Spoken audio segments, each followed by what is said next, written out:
Welcome, everyone, to Beyond Surviving, the safe space for survivors of childhood sexual abuse to receive support, resources, and share their stories.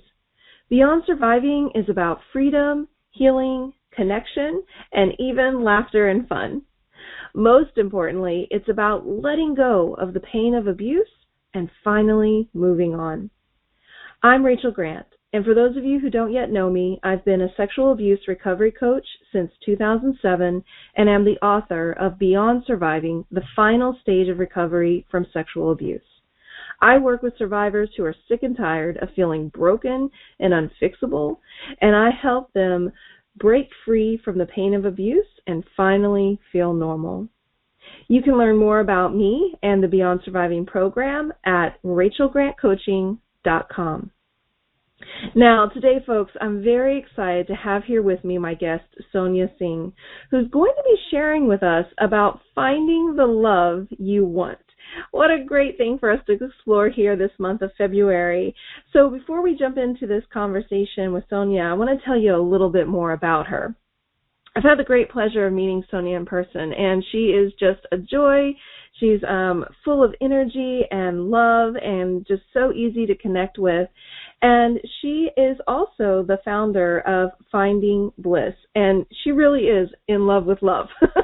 She's just this passionate, warm, magnetic, and fiery relationship coach. Her gentleness and assertiveness make her unique in her passion for helping people find the love they want. And as a long-standing part of her family's culture, matchmaking has really been woven into her being. Yet she discovered her passion almost by accident. And, of course, Sonia believes all accidents are guides for us in our journey. And so we're going to learn more about that and how she came to do this wonderful work and, more about matchmaking and also just, things that we need to keep in mind as we set out to find love. So, Sonia, welcome. So glad to have you here today. Thanks for that beautiful introduction, Rachel. Well, you're welcome. And so one thing before we start getting into some of the nitty-gritty of how people go about finding love, I'd love to hear your story and how you came to this work and, particularly this, I think I've heard, there are relationship coaches all over the place. And matchmaking is maybe something that people aren't quite familiar with or maybe have assumptions about or ideas about. And so I'd love for you to talk a little bit about that work that you do just to get us started today. Sure. Well, I got into matchmaking because I was looking for love. I had moved here from New York to San Francisco, and I wanted to meet somebody, and at the time I wanted to meet a man, and I'm like, where do you meet men? In San Francisco. Like, they're either gay or they're married. So I was introduced to a matchmaker, and I wanted to work with her, and I did. And 3 months into it, she called me, and she said, I have the perfect match for you. And a day before, I had gotten laid off a job. And so I told her to give me a call towards the end of that month so I can have some time and be in the right mindset to meet this person. Mm-hmm. And she was hiring a personal assistant. So I was an assistant to 3 attorneys in New York, so I knew I could handle that and get that job. And sure enough, I did. She interviewed me and hired me on the spot. And within 2 months, I was matching all her clients. And she was amazed and blown away, and that's when I realized, and she is the one who pointed it out, and she's like, do you realize this is kind of your innate gift? And I'm like, I didn't until now. Mm-hmm. And that's why I say it kind of felt like an accident. However, it was meant to be, and that's where I learned how to do the work that I do. And however, quickly I realized that I wanted to help people get to the source of what holds them back from finding love, so their love is sustainable. What I found out quickly was that just making introductions to people with their potential matches, no matter how great that match is, no matter how beautiful that person is and that connection is, if the underlying belief is, I'm not lovable or I'm not worthy of love, then that relationship is going to be sabotaged, no matter what kind of matchmaker I am and how wonderful I am. So after working with 2 companies, I decided that it was time to start my own when I started my own personal journey and discovering what I needed to do for me and my personal development and growth. And when I did that, I knew that relationship coaching was a huge part of that, to really help people understand what love means to them, right? And when we work through those fears and challenges and understand our stories and own them from a place of love and compassion, then love, I believe, is inevitable. So I hope that tells you a little bit of my story. Yeah, I love that. What really struck me in what you just shared there, Sonia, is the putting these 2 pieces together. So there's almost like the practical work of finding a person, finding a match, going out on the dates. But then there's that internal work. And yeah, as soon as we start to be in a relationship, all sorts of things come up. And definitely for survivors of abuse, those underlying triggers or those underlying beliefs, even if they're somewhat dormant, when we're single, boy, as soon as we get into a relationship, they can really, the dial can really turn up on that. So I absolutely love what you're saying about having, these 2 pieces together, and that you're offering that kind of support, not just the finding of the potential partner, but being able to support your clients in that healing work to make them, be able to have a sustainable relationship. Absolutely. So, yeah. So let's talk a little bit about that. One of the things that you mentioned is this idea of having a clear intention and the right mindset for finding love. So I'd love to know more about that, because I know a lot of my clients will say, well, I think I'm ready to date, or I'm not quite sure, or how do I know if I'm ready, or how do I really enter into this from a great place? So can you tell us a little bit more about, what it means to have a clear intention and right mindset for finding love? Absolutely. So first and foremost, the most important relationship we have is the one with ourselves.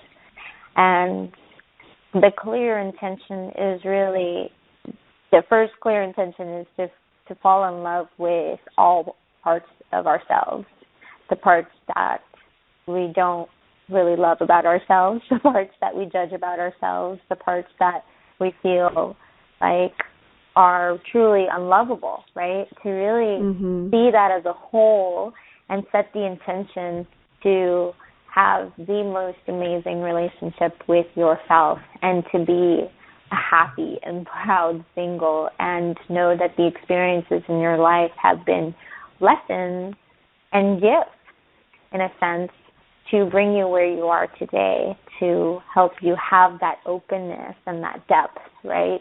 And so setting the intention to be in a relationship really starts with yourself. And then I talk about the right mindset, because sometimes people set the intention, well, I want to find love, right? But they're attracting people in their life maybe that are commitment phobes, that are not available, or that make them feel like shit, so to speak. And when that happens, it's not that there's anything wrong with the person, and at times people feel defeated and disappointed because they keep finding themselves in the same pattern, right? And so it's to step back and look at, well, what's happening within me that is attracting this in my life, and what story is it validating from possibly my childhood, or possibly my former relationship, or possibly an abuse that you've been through in your life, right? And so when we do that and we take a look at, so setting the intention, you can have the intention to finding love. The work that I do with my clients is having their mindset be in alignment with their intention. So to me, mindset consists of your beliefs, your behaviors, and your feelings. Now, when all of those come into alignment, there's a flow, right? And when there's a flow, then you attract that vibe that you're emanating, right? And that's why I go back to that love is inevitable if you're willing to do the work on yourself, if you're willing to go through that process to sort of go deeper, have the willingness to do that. And that can be scary. And having someone that facilitates that process for you and holds that safe space for you, I feel like is absolutely an invaluable gift to have. And, right? Does that make sense? It does. Yeah, absolutely. And I think this framework that you're setting up of self-love first and understanding yourself, that doesn't mean that you have to be, a hermit and never go out and never date or never see anyone, but that there's this, underlying process that you're in of coming into that space of self-love as being fundamental, foundational to opening that door. And I loved what you said about the mindset being about beliefs, behaviors, and feelings, because that really gives people an opportunity to look, well, what are my beliefs about myself or about love or about relationship? What are my behaviors around this and what are my feelings? They can kind of investigate that. One thing that comes to mind for me when, as you were sharing, is this concept of self-love. Oh my goodness, how many books are out there? And how many websites and how many things. And I think reaching a place of self-love is a layered journey. There's not like you do this one thing and then you're done. But I was wondering if you might share with the listeners maybe just one first thing that they could do in this world of self-love, like maybe something that you use with your clients or that you teach your clients that they could begin practicing themselves to, increase that amount of self-love they have.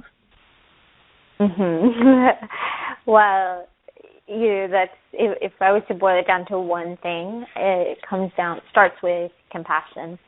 So an exercise that I do with my clients that really any of your listeners and anyone can utilize, even if they're just in the beginning stages of discovery, right, is what I call the matching game.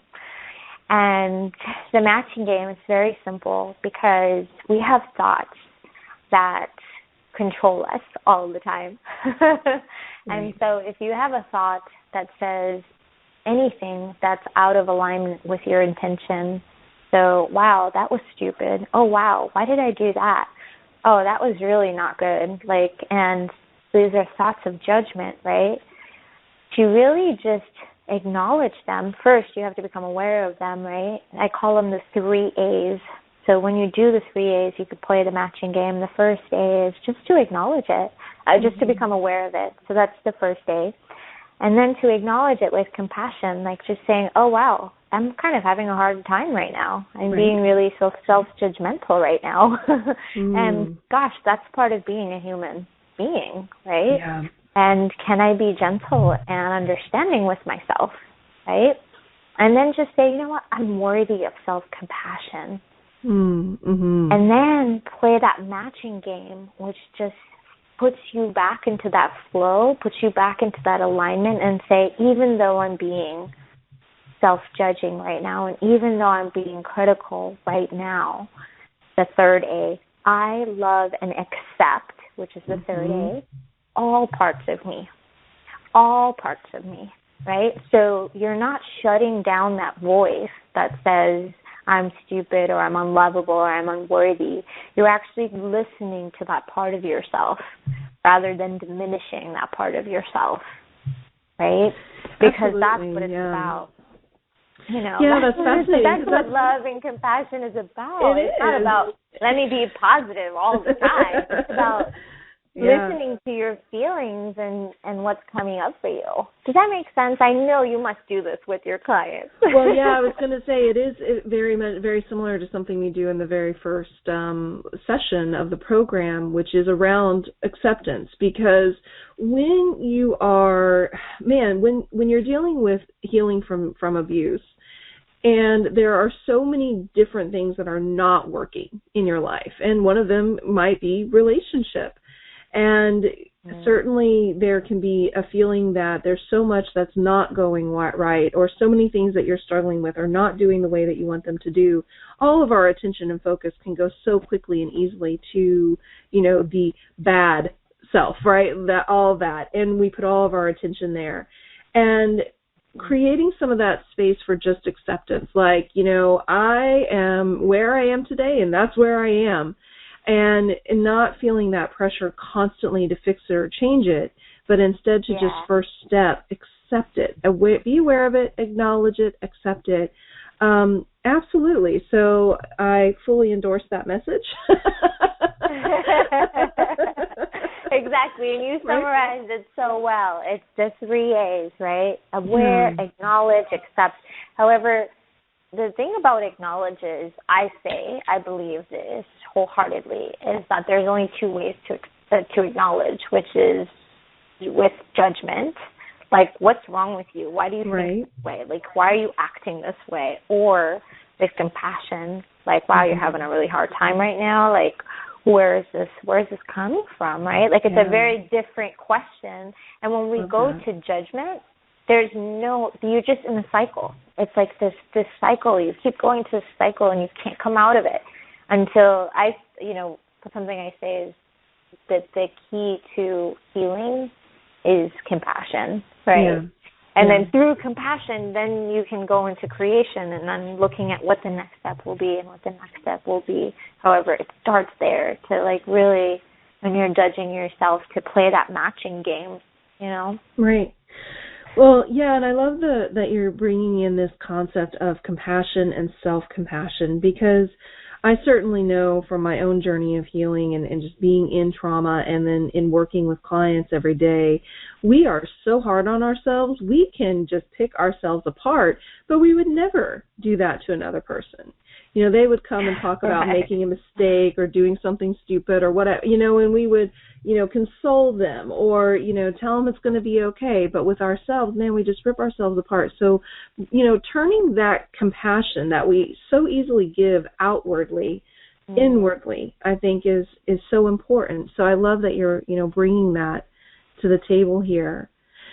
The other thing that comes to mind is when we're starting to navigate this world of relationship, I often find that it almost feels like there's 2 sides of the coin.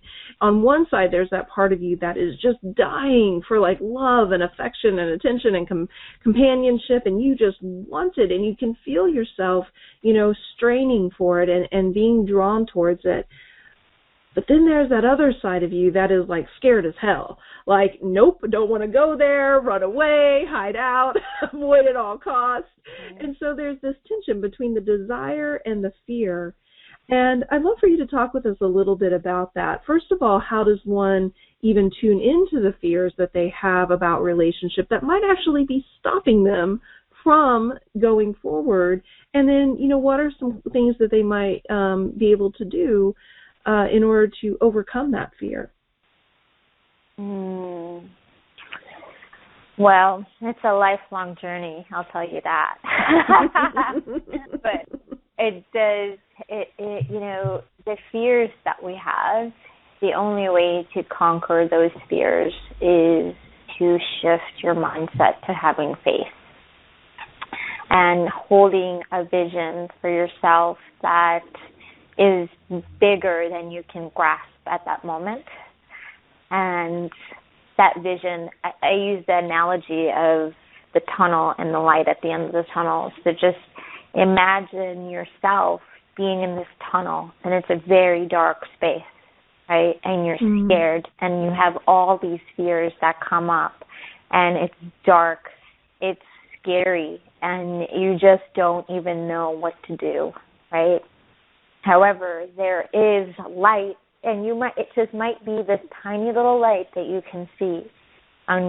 The way that I work with my clients is what I do for my clients is I stand right where the light is, and having that support. So whoever's in your inner circle, your coach, maybe it's you, maybe it's someone else that your clients work with, right?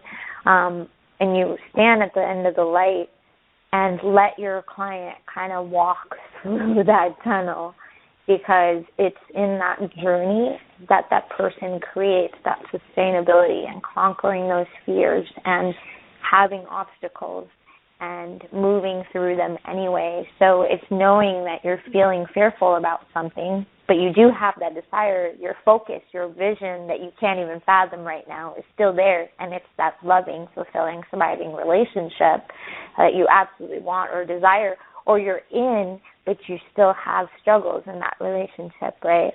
Mm-hmm. So it's to walk through that tunnel, but to not focus on the tunnel, like focus on the light. And just take one step at a time. Take one step at a time, right? And so I use the concept in the tunnel. I use crawling, walking, running. So, when a baby first is born, so think of a baby as a fear. So when you first acknowledge that fear, it has to come into the stages of crawling first, right? So when you're crawling, don't have the expectation that you're going to conquer that fear and you're going to run towards that light, right? When a baby starts crawling, it goes through the steps of crawling, and we don't tell the baby, get up and start running right now, right? Right. But as as adults, we have that, hardness on ourselves to say, get up and start running right now when you haven't even started crawling yet. You're just, barely willing to acknowledge that fear, right? So yeah, absolutely. When you're at the end of the tunnel and you could barely see the light, you're in that crawling stage, okay? And be willing to just crawl, right? Imagine there's a lot of people that might be parents on this. Hold on one moment. My alarm is going off to remind myself to love myself. Perfect. That's funny. That's perfect. That's so perfect. Tell us more about that little practice that you have. Yeah, absolutely. I will. So back to the tunnel and the crawling. So when we start crawling, it's organic for us to start walking. But each, if you put a room full of kids, each kid is going to walk at a different time, at a different pace, at a different, they're on their, every little kid is on their own journey, and you can't compare yourself to the other kid, wow, that one is walking already, and I'm I could barely even crawl, right? Right. So letting go of all of the comparison and just saying, this is my journey, and right now I'm just acknowledging my fear with compassion, and I'm crawling, right? Once you start crawling, you're going to walk. It's inevitable. And then when you start walking, you're going to start running, and then you're going to get closer and closer to that light, and your desire and your vision is going to become even more stronger, and you're just going to step into it versus wanting to run to the light when you don't have the tools to do it. Right? It's just, right? Does that make sense, Rachel? It makes a lot of sense. I hope it helps your clients. Yeah, it's a powerful visualization, because I think that pressure that we often feel to just hurry up and get over it. And, I think particularly for survivors of abuse, they may put that pressure on themselves, or quite frankly, a lot of the external messages that survivors get is just let it go, move on already. And I definitely talk about moving on, but the nuance of that is you have to know what steps to take in order to do that. You have to have the skills and tools in place in order to support you in doing that. It's not just, I'm going to wake up and be over it. And so I love this idea of processing through fear as a way of thinking about it in terms of stages, and that as you develop more tools or you get more strength, you're able to do more, or you're able to face it more, or able to step through. So that's fantastic. Yeah, thanks so much for sharing that with us, Sonia. Absolutely. Yeah. So now you've got us all very curious. So you have an alarm that goes off every day that reminds you to love yourself. Tell us about this little practice. I do. And, I have my clients set those alarms up as reminders for themselves, and I need to remind myself of that. And the only reason that I can sit across from my clients is because I know how it feels like to be in that dark space. where it feels like you can't take the next step, right? Mm-hmm. And the hope isn't there, and you feel totally disconnected and disappointed and defeated. However, it's like getting back up and reminding yourself of the little things, and having alarms, they're like little triggers. They're like little triggers that allow you to reset. And when you're in a funk, which is human, that's part of being, it's part of the process. And no matter who you are, you've been through something in your life in a certain arena that creates limiting beliefs, right? And it's while you're on this journey that you get to create supporting beliefs. And so little triggers like that, they're one of my favorites. So I have little alarms throughout the day. At 10:30, it goes off, and it says, "Hey, Sonia, remind yourself to love yourself." And and I just take a moment and tell myself I love you. I love all parts of you. And even if I'm not feeling it in that moment, just allowing myself to say that shifts the vibration a little bit. Mm-hmm. So throughout the day, I have one other alarm that says, remind yourself of your why, of your purpose. Like, why are you doing what you're doing? Why is it important, right, for you to navigate through your fears and teach this to others as well. Right. So, oh, that's so fun. It's pretty cool. Thank you. So fun. A great idea. So if, nothing else, folks, something you can do today is set up your, I love myself alarm. And what a wonderful little takeaway. Accident, as you say, Sonia. And play it on repeat. Every single day. Like, you'll be surprised. Like, every day. It's like, oh, I forgot about that. Because you're kind of, you go navigate in your life, and you're on go mode sometimes, and then it's just no matter what, that alarm goes off. Oh, that's brilliant. So brilliant.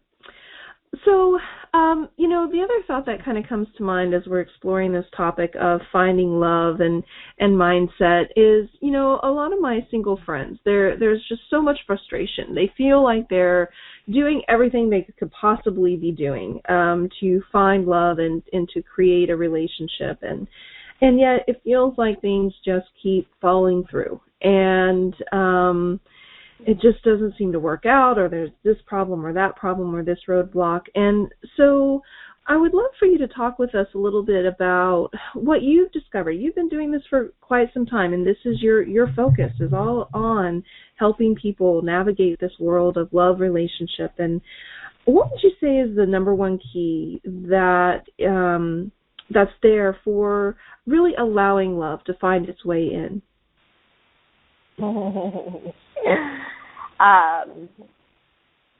So there's a formula that I use with my clients. It's called believing plus doing equals having. Mm-hmm. And the doing is like minimal or none. It's having that vibration.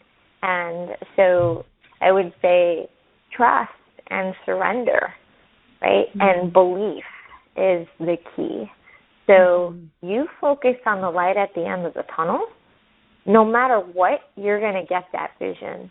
But in the meantime, just let go of that constant search and this constant doing.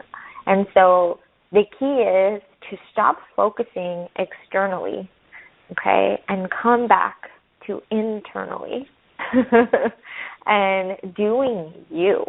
And, just having that moment. And, my moment, like my shift, my breakthrough was when I was single and I had gone through this, my goodness, what felt like a tumultuous heartbreak, that I wanted to shut down my business. And I was like, do I even believe in love anymore? Like, I don't want to do this. I'm this is not real. And then when I had a reset, and I'm like, I didn't found this concept. These are universal concepts. And I just said, you know what? This is the only time in my life that I'm going to have the freedom of being single. So what do I want to do? What does dating Sonia look like? And every day, no matter how full my days were, or no matter how sad I was, I would take myself on a date. And I started to date me. So what I say is let love seek you instead of you seeking it. So the formula of believing plus doing equals having, put 100% of your energy into believing, and the doing is all internal work. Like, you know, imagine being this, like, I'm so happy being single, but you're holding your vision at the same time. It's not like you're letting go of that at all, but there's this surrender. There's this faith. There's this trust that you have, that you're vibrating, and then you become this magnet, this energy, this vibe that attracts that love into your life. And what I'll say, the one thing that I would love for all the viewers to really sit and just maybe have a moment with is this love is inevitable, and it can come from any channel. It can come while you're sleeping. It could come through an email. It could come through social media. It could come through online dating. It could come through sitting on a plane ride, like being at a restaurant, having coffee. But when you're in that energy, like, you attract that into your life. So be the person that you want to attract in your life, right? And it will come from anywhere. And so, but if you have like, oh, I don't like online dating sites, who's going to find love through an online dating site? Well, the chances of you finding love through an online dating site or anywhere are slim to none. Right, yeah. Wow, that's so powerful what you just said there. And I hope people listening will listen back again because what you just created for all of us is a shift in mindset about what love even looks like. And we can become so narrowly focused in on relational love, intimate sexual love, that we miss all of the love that is around us all of the time. And so I love this encouragement that you're giving us to shift our focus away from this singularity of love and instead open up to love in general and be love and love yourself and express love. And when you're in that space, if I'm hearing you correctly, when we're in that flow, love comes to us in all kinds of forms, including that intimate relational love. Do I have that right, Sonia? Absolutely, absolutely. So the two exercises that I would tell your viewers that are really, I mean, they're profound changes is to take yourself out on dates. If you're single and you want that love, just surrender a little bit. Give yourself permission to do that, right? And to do you, like, and be playful with that.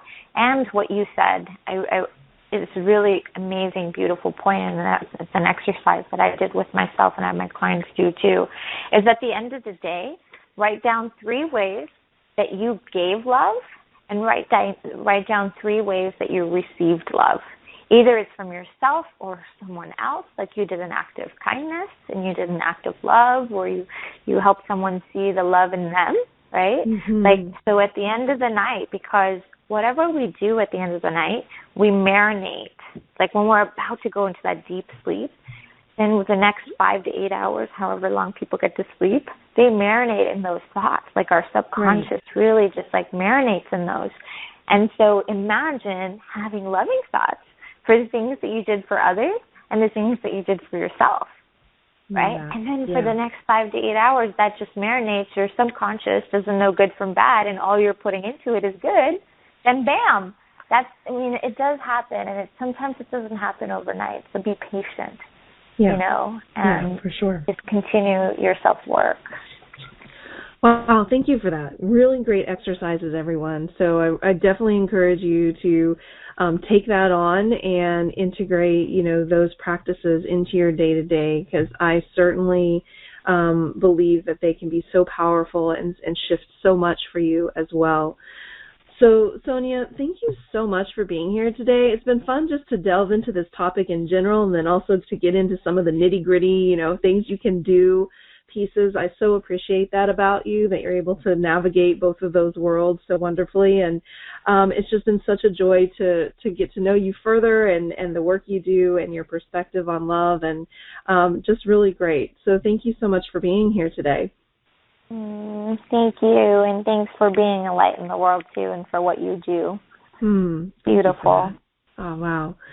So for everybody who's joined us and listening back to the recording, of course, you can connect with Sonia and learn more about her and the work that she does in around relationship coaching and matchmaking at finding-bliss.com. And you're certainly welcome to email her directly. It would be Sonia at finding-bliss.com. And her name is spelled SONIYAH.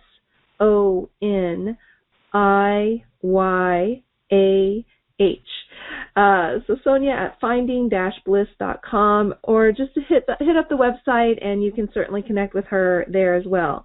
Now, one thing for you all to know is last week was Valentine's Day, and Sonia started her 21 Days to Love through Instagram, and so you can actually still access that by joining, or I guess it would be following, Sonia on Instagram and Facebook.